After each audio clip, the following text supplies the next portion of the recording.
oleh seorang pemimpin tentang bagaimana menjalankan kepemimpinannya, sehingga bawahan dapat bergerak sesuai dengan yang diinginkan dalam mencapai tujuan yang ditetapkan sebelumnya. Bergeraknya orang-orang harus mengikuti jalur tujuan organisasi yang hendak dicapai dan bukan merupakan kamuflase, kepura-puraan atau keinginan pemimpin dari kepemimpinannya itu sendiri. Karena bagaimanapun pemimpin itu adalah bagian dari anggota organisasi itu sendiri. Dalam menjalankan kepemimpinannya, seorang pemimpin memiliki gaya-gaya tersendiri. Gaya adalah suatu cara berperilaku yang khas dari seorang pemimpin terhadap para anggota kelompoknya. Contohnya, seperti ada pemimpin yang menggunakan gaya otoriter. Pemimpin yang menggunakan pendekatan ini membuat keputusan sepihak dan mengharapkan anggota tim mengikuti arahan tanpa banyak diskusi. Misalnya, seorang manajer pabrik yang menetapkan prosedur ketat dan mengawasi setiap langkah produksi. Selanjutnya adalah taktik atau cara meningkatkan efektivitas kepemimpinan. Yang pertama, rational persuasion, bujukan secara rasional. Menggunakan argumen-argumen yang logis dan data-data faktual untuk membujuk orang-orang di mana permintaan-permintaan yang diajukan dapat berjalan dan menghasilkan keluaran-keluaran yang diharapkan. Contohnya, seorang kepala tim ingin meyakinkan anggotanya untuk mengadopsi software baru. Dia menjelaskan dengan detail bagaimana software tersebut dapat meningkatkan efisiensi kerja, menggunakan data dari perusahaan lain yang telah berhasil. Dengan argumen yang logis dan data yang mendukung, anggota tim akhirnya setuju untuk mencoba software baru tersebut. Yang kedua ada exchange tactics atau taktik pertukaran. Permintaan atau proposal yang diajukan berupa janji yang secara eksplisit atau implisit menyediakan hadiah pada orang-orang yang menjadi target. Contohnya, seorang manajer meminta timnya untuk menyelesaikan proyek dalam waktu singkat. Dia berjanji bahwa proyek selesai tepat waktu, semua anggota tim akan mendapatkan bonus atau libur tambahan. Dengan imbalan yang menarik, tim merasa lebih termotivasi untuk memenuhi permintaan tersebut. Yang keempat, ada permintaan yang legitimate. Basis dari permintaan dengan menggunakan fasilitas kewenangan atau aturan-aturan dan disesuaikan dengan peraturan-peraturan organisasi, kebijakan, dan kegiatan-kegiatan yang dijalankan. Contohnya, seorang manajer meminta timnya untuk menyelesaikan laporan bulanan sesuai dengan kebijakan perusahaan yang mengharuskan setiap departemen menyerahkan laporan pada tanggal tertentu. Dengan menggunakan kewenangannya dan mengacu pada aturan yang ada, permintaan tersebut dianggap wajar dan harus dipatuhi. Yang kelima, ada taktik tekanan. Melalui perlakuan yang secara eksplisit atau implisit memuat ketentuan bahwa kesalahan yang terjadi memiliki konsekuensi-konsekuensi tertentu. Contohnya, seorang atasan memberitahu anggota tim bahwa jika mereka tidak mencapai target penjualan bulan ini, akan ada pengurangan bonus. Dengan memberitahu konsekuensi tersebut, atasan menciptakan tekanan agar tim bekerja lebih keras untuk memenuhi target. Yang keenam, ada daya tarik personal. Menggunakan sisi hati orang lain dan perkawanan secara personal berbagai basis dari permintaan-permintaan. Contohnya, seorang rekan kerja mendekati temannya dan meminta bantuan dalam menyelesaikan tugas sambil mengingatkan betapa baiknya mereka saling membantu di masa lalu. Dengan pendekatan yang personal, temannya merasa lebih dekat untuk memberikan bantuan. Menurut hasil penelitian yang dilakukan oleh Ohio State University, dibedakan adanya dua macam perilaku kepemimpinan, yaitu initiation structure and consideration. Dua pola orientasi kepemimpinan tersebut digambarkan dalam bentuk kuadran kombinasi antara initiation structure and consideration. Kuadran pertama, high initiation structure or high consideration, yaitu pemimpin fokus pada tugas dan hubungan, mendorong kinerja sambil menjaga ikatan baik dengan anggota tim. Pada kuadran kedua, high initiation structure or low consideration, yaitu pemimpin menekankan tugas dan hasil, tetapi kurang memperhatikan hubungan pribadi yang bisa membuat anggota merasa diabaikan. Pada kuadran 3, low initiation structure or high consideration, yaitu pemimpin lebih berfokus pada hubungan dan dukungan, tetapi mungkin kurang jelas dalam hal tugas dan tujuan, yang dapat mengurangi kinerja. Pada kuadran 4, low initiation structure or low consideration, yaitu pemimpin tidak memberikan arahan yang jelas maupun perhatian kepada anggota tim, yang bisa menyebabkan ketidakpuasan dan kebingungan. Struktur tugas perilaku kepemimpinan ini merujuk pada perilaku pemimpin yang berfokus pada tugas dan organisasi.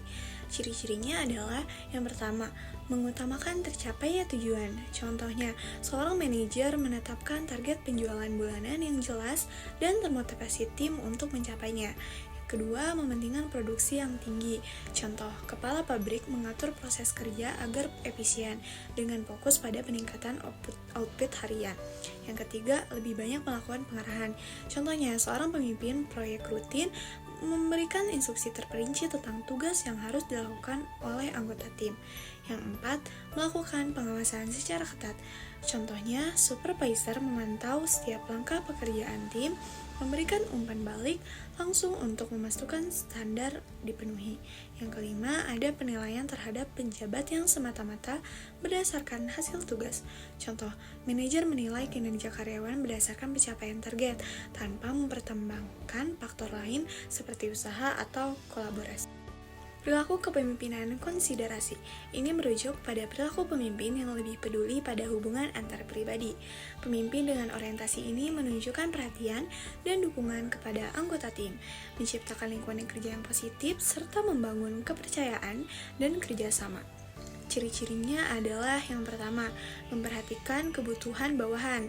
Contohnya, pemimpin mendengarkan masukan anggota tim dan menyesuaikan tugas sesuai kebutuhan mereka. Yang kedua, menciptakan suasana saling percaya. Contoh, pemimpin mengadakan pertemuan rutin untuk mendorong anggota berbagi pendapat tanpa takut dihakimi. Yang ketiga, simpati terhadap bawahan. Contohnya, pemimpin menunjukkan empati saat anggota menghadapi masalah pribadi dan memberikan dukungan. Lalu yang keempat, ada memiliki sifat bersahabat. Contohnya, pemimpin membangun hubungan akrab dengan mengajak tim bersosialisasi di luar jam kerja. Yang kelima, ada pengarahan diri dan disiplin. Contohnya, pemimpin menunjukkan keteladanan dengan tepat waktu, menyelesaikan tugas, dan menjaga sikap positif dalam tekanan. Dua model orientasi kepemimpinan. Teori manajerial grid dari Robert Kablik dan James S. Moulton menggambarkan 5 gaya kepemimpinan berdasarkan 2 dimensi utama, yaitu concern for production, penekanan pada produksi dan tugas, dan concern of people, penekanan pada hubungan antar individu. Kedua dimensi ini digambarkan pada sumbu horizontal dan vertikal, masing-masing menggambarkan tingkat perhatian terhadap produksi dan perhatian terhadap orang. 5 gaya kepemimpinan akan dijelaskan pada slide selanjutnya. Nah, selanjutnya adalah gaya kepemimpinan. Nah, di sini ada 5 level gaya kepemimpinan yang dikenalkan oleh Black and Moulton dalam model matriks kepemimpinan. Nah, level yang paling rendah itu adalah gaya kepemimpinan impoverished. Nah, gaya ini ditandai dengan rendahnya perhatian kepada karyawan dan juga rendahnya perhatian kepada hasil produksi gitu. Nah, pemimpin sekolah dengan gaya ini cenderung tidak secara aktif terlibat dalam manajemen tim ataupun juga organisasi. Gaya ini juga menghindari konflik dan kurang memberikan arahan kepada karyawan-karyawannya yang bisa menyebabkan kebingungan dan juga kurangnya motivasi dari karyawannya. Secara umum, gaya kepemimpinan ini itu tidak disarankan untuk dilaksanakan dalam konteks di mana keberhasilan tim atau organisasi sangat bergantung pada kolaborasi dan juga motivasi. Lalu di atas level dari gaya kepemimpinan impoverished tadi ada gaya kepemimpinan country club. Nah, gaya ini ditandai dengan perhatian yang tinggi kepada anggotanya, tetapi perhatian yang rendah kepada hasil produksi. Nah, pemimpin dengan gaya ini cenderung lebih fokus kepada menciptakan lingkungan kerja yang menyenangkan dan juga nyaman untuk si karyawannya. Pemimpin dengan gaya ini juga berusaha menjaga hubungan baik dengan antar anggota timnya dan juga seringkali mengutamakan kebahagiaan dan juga kepuasan si karyawannya. Jadi ini tuh nggak seimbang karena si pemimpin dengan gaya ini lebih fokus kepada emosional atau hubungan interpersonal bersama karyawannya daripada hasil kerjanya gitu. Gaya kepemimpinan yang selanjutnya adalah task atau tugas. Nah, task ini kebalikan dari gaya kepemimpinan country club tadi, dimana gaya ini itu lebih tinggi perhatiannya kepada hasil produksi, hasil kerja, tetapi lebih rendah perhatiannya kepada anggota timnya. Pemimpin dengan gaya ini sangat berfokus pada pencapaian tujuan, perencanaan, dan juga pengorganisasian tugas. Jadi sama kayak yang tadi, gaya kepemimpinan ini nggak seimbang karena lebih fokus kepada hasil kerja atau produksinya dibandingkan sama emosional hubungan antar timnya gitu. Namun gaya kepemimpinan ini bisa digunakan atau bisa efektif dalam situasi di mana hasil yang cepat dan jelas sangat dibutuhkan. Tetapi kalau digunakan secara berlebihan, ini tuh dapat menyebabkan ketidakpuasan di kalangan karyawannya gitu, dan juga mengurangi motivasi karena anggota tim mungkin merasa diabaikan atau merasa tidak dihargai. Selanjutnya ada gaya kepemimpinan middle road. Gaya ini pendekatannya lebih seimbang gitu, jadi antara perhatian terhadap karyawan dan juga perhatian terhadap hasil kerja atau produksinya itu seimbang. Pemimpin dengan gaya ini berusaha mencapai kompromi antara memenuhi kebutuhan tim dan juga mencapai tujuan organisasi. Lalu gaya kepemimpinan yang lebih efektif atau level yang lebih tinggi gitu, ada namanya gaya kepemimpinan tim, dimana pendekatan gaya kepemimpinan ini menekankan perhatian tinggi kepada karyawannya dan juga perhatian tinggi kepada hasil kerja atau produksinya. Ini tuh yang tadi tuh kan seimbang ya, yang middle road itu seimbang. Nah yang ini lebih seimbangnya lagi gitu, lebih efektifnya dan efisiennya lagi daripada gaya kepemimpinan yang tadi. Cirinya memfokuskan pada tujuan bersama, yaitu pemimpin berupaya untuk mencapai hasil yang optimal sambil menjaga semangat timnya. Gaya kepemimpinan ini kali dianggap efektif karena dapat menciptakan lingkungan kerja yang produktif dan juga nyaman, yang juga harmonis, di mana karyawan merasa termotivasi dan terlibat dalam mencapai visi suatu organisasi. Selanjutnya ada keterampilan pemimpin. Keterampilan dalam pemimpin yang pertama adalah melibatkan anggota dalam pengambilan keputusan. Jadi pemimpin itu harus mengajak anggota timnya untuk ikut serta dalam pengambilan keputusan gitu. Hal ini membuat mereka merasa dihargai dan juga meningkatkan komitmen dalam mencapai tujuan organisasi. Yang kedua adalah mendelegasikan kewenangan, yaitu pemimpin memberikan tanggung jawab kepada anggota timnya untuk mengambil keputusan tertentu. Hal ini membantu anggota untuk berkembang dan merasa lebih percaya diri dalam peran mereka gitu. Yang ketiga adalah membuka jalur-jalur komunikasi. Ini tuh maksudnya komunikasi dua arah antar pemimpin dan juga karyawannya. Di sini pemimpin menciptakan suasana di mana anggota tim itu merasa kalau bicara itu dia lebih bebas, lebih terbuka gitu. Terus yang keempat ada pengembangan sumber daya manusia. Di sini pemimpin memperhatikan hubungan antar anggota tim dan membantu mereka untuk berkembang secara profesional dan juga menciptakan lingkungan kerja yang positif dan kolaboratif. Terus yang terakhir ada konsentrasi pada mutu. Di sini pemimpin fokus pada kualitas pekerjaan dan hasil yang dicapai. Pemimpin juga mendorong tim untuk selalu berusaha agar melakukan pekerjaannya dengan baik. Lalu keterampilan yang harus dimiliki itu yang pertama adalah keterampilan dalam kepemimpinan. Jadi maksudnya kalau seorang pemimpin itu kan harus jiwa pemimpin ya, berjiwa berani, mampu untuk memimpin dan juga menginspirasi timnya. Terus yang kedua ada keterampilan dalam hubungan antar manusia. Jadi kemampuan seorang pemimpin itu juga dapat membangun hubungan yang baik dengan orang lain. Terus yang ketiga ada keterampilan dalam kegiatan kelompok. Pemimpin juga harus punya kemampuan untuk bekerja efektif gitu dalam timnya.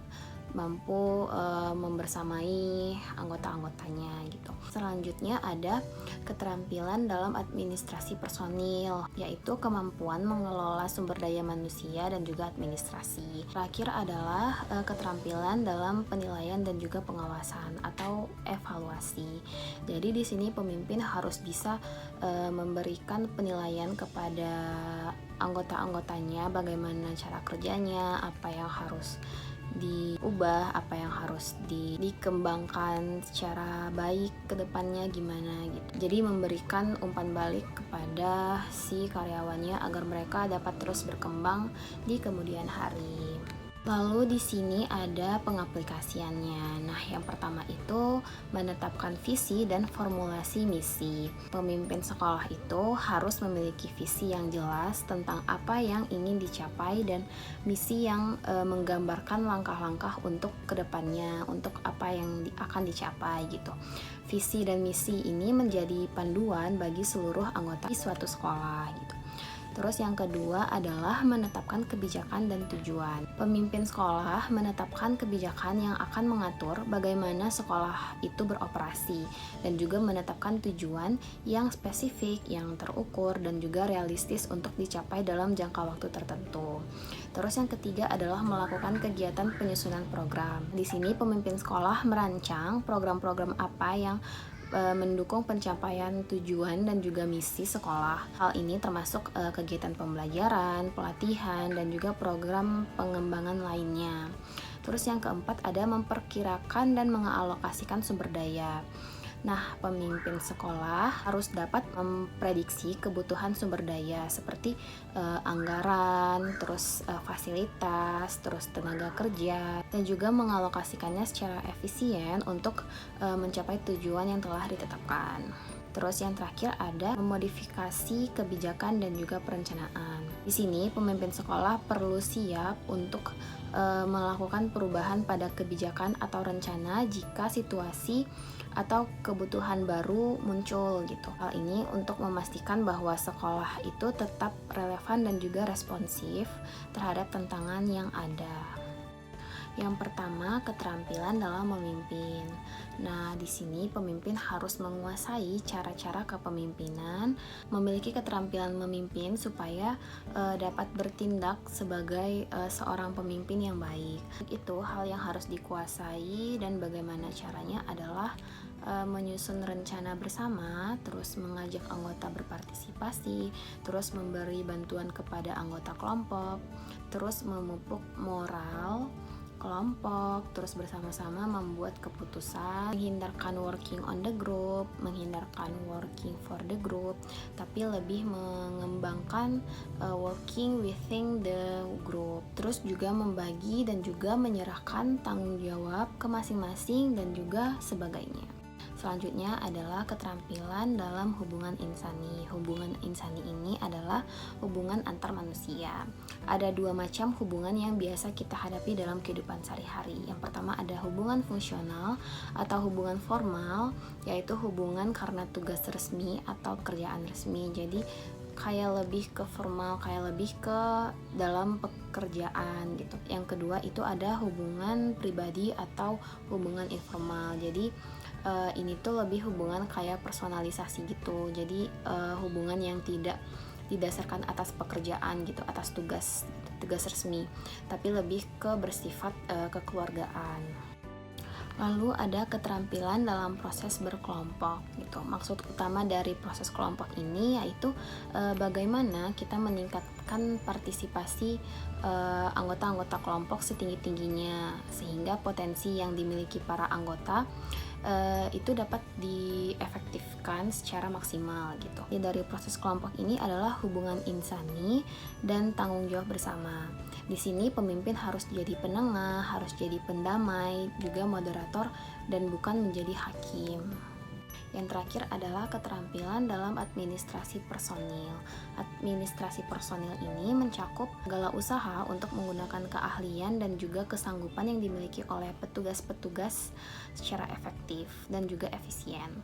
Kegiatan dalam administrasi personil ini yaitu seperti seleksi, seperti pengangkatan, terus penempatan, terus ada juga penugasan dan juga orientasi, terus pengawasan dan juga bimbingan, serta pengembangan dan kesejahteraan. Sekian dari kelompok 2A.